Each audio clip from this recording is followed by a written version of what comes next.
Cockroach जनता पार्टीचा जंतर मंतर या ठिकाणी आंदोलन सुरू असताना एक गोष्ट मात्र सातत्याने दिसून येत आहे की महाराष्ट्रातनं मोठा प्रतिसाद या ठिकाणी या आंदोलनाला भेटत आहे आणि अशामध्येच मुख्य व्यासपीठाच्या मागच्या बाजूला देखील काही आंदोलक या ठिकाणी बसलेले आहेत आणि हे महाराष्ट्रातनं आल्याचं समजून येत आहे। त्यांच्याशी बोलूयात आपण की नेमकी ते कुठून आलेले आहेत। दादा, काका, तुम्ही कुठून आलेले आहात?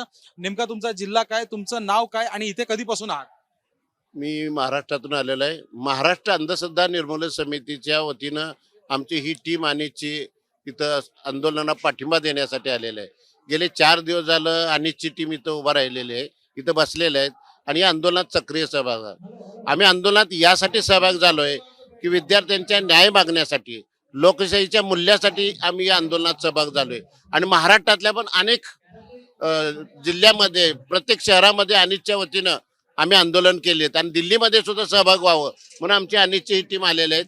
इथे युवा विभागाचे पण आमचे प्रमुख आहेत, सगळेच कार्यकर्ते आम्ही आहोत। त्यामुळे या आंदोलनात सहभाग होतोय। एक नाविन्यपूर्ण आंदोलन आहे, अतिशय शांततापूर्ण आंदोलन आहे आणि या लोकशाहीच्या मूल्यासाठी आहे म्हणून आम्ही त्याच्यासोबत आहे। अनिसची सगळी टीम, महाराष्ट्रातली सगळी टीम या आंदोलनाच्या पाठीशी आहोत।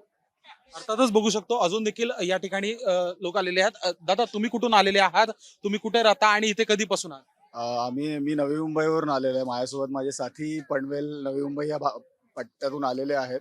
आम्ही काल या ठिकाणी आलेलो आहे। आम्हाला या ठिकाणी हेच सांगायचं आहे की आपण या ठिकाणी लोकशाही या देशामध्ये आहे असं म्हणतो, पण इथे आल्यानंतर लोकशाही असताना सुद्धा लोकशाही परत आणण्यासाठी हा जो आपला लढा आहे आणि हा जो आपण मूळ आपली या ठिकाणी जी मागणी आहे की जे या ठिकाणी आपण म्हणतोय की जे या सगळ्या गोष्टीला कारणीभूत आहेत त्यांचे राजीनामे या ठिकाणी व्हायला पाहिजे आणि या ठिकाणी सरकारचं उत्तरदायित्व आहे। हे जे सगळे प्रश्न विचारले जातात त्याचं प्रश्नाची उत्तरं त्यांनी या ठिकाणी येऊन दिली पाहिजेत, हीच एक मूळ मागणी आहे। आणि यासाठी आम्ही सगळे जे या ठिकाणी युवक येत आहेत, जे काही लोक येत आहेत त्यांच्यासोबत आम्ही नेहमी आहोत आणि ह्या मागणीपर्यंत आम्ही शेवटी अटळ आहे। ह्या गोष्टी आमची मागणी आहे ती शेवटपर्यंत तीच राहणार आहे आणि ही मागणी पूर्ण होईपर्यंत आम्ही या ठिकाणीच असू। अर्थातच एक वेगळी चळवळ संपूर्ण देशभरात सुरू आहे आणि ही चळवळ आपल्या महाराष्ट्रातून अभिजित दिपके आहे, जो महाराष्ट्राचा मुलगा आहे ना, नेमकं याबद्दल काय वाटतं? नाही, खरंच ही एक अभिमानाची गोष्ट आहे। पण माझं या ठिकाणी असं मत आहे की अभिजित झालं किंवा अजून कोणी इथे आपण म्हणतोय, पण आता ही चळवळ फक्त ही एका व्यक्तीपुरती मर्यादित राहिलेली नसून ही जी चळवळ आहे ही लोकांसाठी आहे, ही लोकशाही टिकवण्यासाठीची चळवळ आहे। त्यामुळे जरी मला आज असं इथे या ठिकाणी प्रकर्षाने मांडावं लागतं की आज जरी इथे कोणी चेहरा जरी नसला ना, तरी त्याच्यातून नवीन नेतृत्व हे रोज या ठिकाणी निर्माण होणार आहे आणि ही मागणी ही शेवटपर्यंत पूर्ण होईपर्यंत लोक या ठिकाणी बसून राहतील। जे आंदोलन आहे ते या ठिकाणी सुरूच राहील असं मी या ठिकाणी मानतो। मी देखील महाराष्ट्रातनं इथे आलोय आणि तुमच्याशी बोलत असताना तुम्ही सांगितलं नवी मुंबई, तर मला पण घराची आठवण आली। मी पण नवी मुंबईचा आहे। काही महिला देखील आहेत या ठिकाणी, युवती देखील आहेत। मुलींना देखील या ठिकाणी मारहाण झाली 20 तारखेला। नेमकं भीतीदायक वातावरण आज देखील मुलींमध्ये आहे की कसं या ठिकाणी दिल्ली पोलीस असतील किंवा सगळे असतील या ठिकाणी आपल्याला समजा काही झटापट झाली पुन्हा एकदा किंवा लाठीचार्ज झाला, याबद्दल नेमकं तुम्हाला काय वाटतं? या ठिकाणी परत तसा प्रसंग झाला तर मग नेमकं काय वाटेल?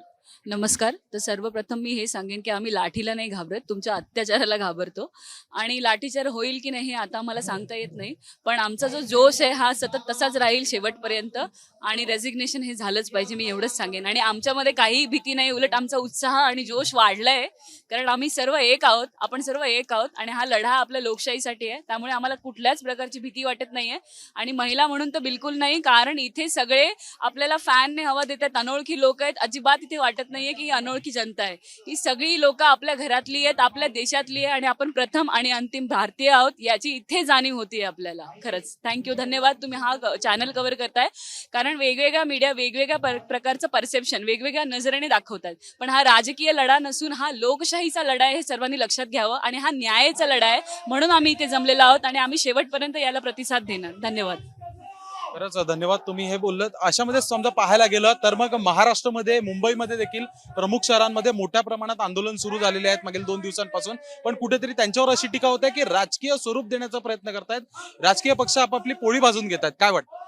सर्वात पहिले त्यांना मला असं वाटतं की हे योग्य चाललेलं आहे। आता सध्या जिथे आपण जंतर मनला इथे येणं आणि इथे प्रोटेस्ट करणं जितकं महत्वाचं आहे, तितकंच महत्वाचं आहे की प्रत्येक गल्लीमध्ये, प्रत्येक लेनमध्ये, प्रत्येक जागेवर आता आपल्याला हे अशा पद्धतीने म्हणजे प्रत्येक जागा ही जंतर मंतर व्हायला हवी। खरं तर ही आपली आरपारची लढाई आहे। म्हणजे आज आपण फक्त शिक्षण व्यवस्थेबद्दल लढतोय का? तर नाही. आज आपण ह्या सरकारच्या तानाशाहीबद्दल विरोधात सुद्धा लढतो आहोत. पोलिसांनी ज्या पद्धतीने आपल्यावर अत्याचार अन्याय केलेले आहेत, त्याच्याबद्दल सुद्धा लढतो आहोत. सो आपल्याला असं म्हणायला हवं की आपण प्रत्येकाने जिथे शक्य आहे, जे शक्य आहे त्या पद्धतीने हा निषेध व्यक्त करायला हवा, हा आक्रोश व्यक्त करायला हवा आणि हे आंदोलन करायलाच हवं.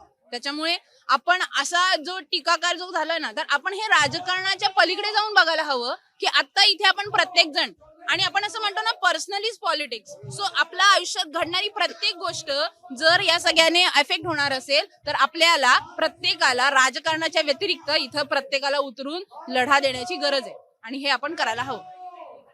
खूप धन्यवाद आमच्यासोबत संवाद साधल्याबद्दल. तर बघू शकतो महाराष्ट्रातनं विविध पक्ष असतील, संघटना असतील, आपला पाठिंबा या ठिकाणी देत आहेत आणि अंधश्रद्धा निर्मूलन समिती महाराष्ट्र राज्य हे देखील या ठिकाणी आलेले आहे. व्यासपीठाच्या बरोबर मागच्याच बाजूला ते देखील या ठिकाणी बसलेले आहेत आणि आपला समर्थन जे आहे अभिजित दिपके आणि कॉक्रोच जनता पार्टीला देताना दिसून येत आहेत.